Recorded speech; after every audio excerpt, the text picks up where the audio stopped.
सबसे पहले तो मैं पूरे देशवासियों का बहुत बहुत धन्यवाद कहना चाहती हूँ। आप मीडिया पर्सन्स का भी, क्योंकि आप लोग ही हम लोगों को इतना through out the journey wrestling में आपने सपोर्ट किया है। तो मैं उम्मीद करती हूँ कि मैं आपकी उम्मीदों पे खरा उतरूँ बिल्कुल। और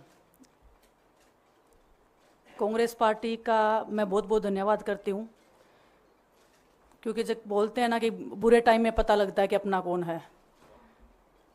जब हम रोड पे घसीटे जा रहे थे तो छोड़ के बीजेपी को, देश में जितनी भी पार्टियां हैं वो हमारे साथ में थी, हमारे दर्द को समझ पा रही थी, हमारे आंसुओं को समझ पा रही थी। मैं बहुत प्राउड फील कर रही हूँ कि मैं एक ऐसी पार्टी में, एक ऐसी विचारधारा में हूँ जो महिलाओं के साथ हो रहा अन्याय और उनके साथ बुरे बर्ताव के खिलाफ खड़ी है। वो लड़ाई लड़ने के तैयार है, सड़क से लेकर संसद तक। और मैं विश्वास दिलाती हूँ पूरे देशवासियों को कि जो मेहनत, जो लगन से हमने रेसलिंग में काम किया है, हम चाहते हैं कि देश के हर एक नागरिक को जो दर्द, जो तकलीफ़ हमने झेली है, खासकर महिलाओं के लिए, हर एक उस महिला के साथ में हम खड़े हैं जो अपने आप को लाचार, अपने आप को बेबस समझती है। रेसलिंग में मैंने पूरा कोशिश किया कि मैं जितनी भी महिलाओं को, छोटी बच्चियों को इंस्पायर कर सकती हूँ। मैं चाहती तो मैं जंतर मंतर पे रेसलिंग छोड़ सकती थी, और सभी लोग भी मान रहे थे, पूरा देश इस चीज़ पर विश्वास कर रहा था, क्योंकि बीजेपी आईटी सेल ने उस चीज़ को साबित करने की कोशिश की थी कि हम चले हुए कारतूस हैं, हम ख़त्म हो गए हैं, हम पॉलिटिक्स कर रहे हैं। उन्होंने बोला मैं नेशनल नहीं खेलना चाहती, मैंने नेशनल चैम्पियनशिप खेला। उन्होंने बोला ये ट्रायल्स दे के नहीं जाना चाहते, मैंने ट्रायल्स भी दिया।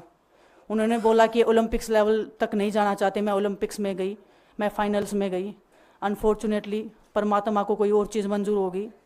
एक चीज़ मुझे पता है कि जब मेहनत आप करते हो तो ज़रूरी नहीं कि आपको उसी दिशा में मिले, कई बार दूसरी चीज़ों में भी आपको वो फल मिल जाता है। और परमात्मा ने मुझे मेरे देश के लोगों की सेवा करने का जो मौका दिया है, वो मैं मानती हूँ कि उससे बड़ा पुण्य का काम कोई नहीं हो सकता है। मेरे लिए बहुत प्राउड की बात है। एक मैं नई पारी की शुरुआत कर रही हूँ आज से। मैं चाहती हूँ कि जो हमने फेस किया एज ए खिलाड़ी होने के नाते, उन सब खिलाड़ियों को वो चीज़ ना फेस करनी पड़े। हम उनकी लड़ाई में साथ हैं। शायद उनको आज हिम्मत मिले कि जो पार्टियां पावर में रहती हैं शायद वो साथ में नहीं खड़ी हों, लेकिन उनके बहन भाई हैं जो उनके साथ में खड़े हैं। और हमें पता है स्पोर्ट्स में कितना गलत होता आया है, नहीं बोल पाते हैं खिलाड़ी।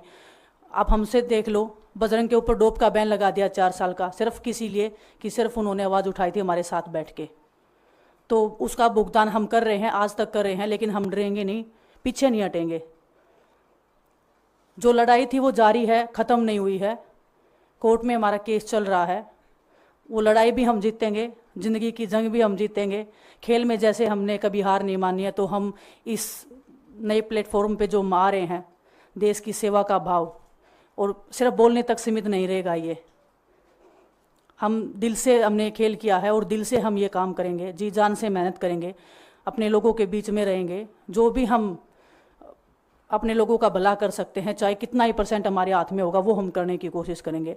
और मैं अपनी बहनों को बताना चाहती हूँ कि आपकी बहन आपके साथ में है। किसी भी मुसीबत में, किसी भी पल, किसी भी क्षण आप ऐसे मत समझना कोई भी आपके साथ में नहीं है। जब कोई नहीं खड़ा होगा तो मैं आपके साथ में ज़रूर खड़ी रहूँगी, कांग्रेस पार्टी आपके साथ में ज़रूर खड़ी रहेगी। ये हमने फील किया था, और मैं वादे से कह सकती हूँ, दावे से कह सकती हूँ कि बिल्कुल आपके साथ भी खड़े रहेंगे। बहुत बहुत धन्यवाद आप सबका।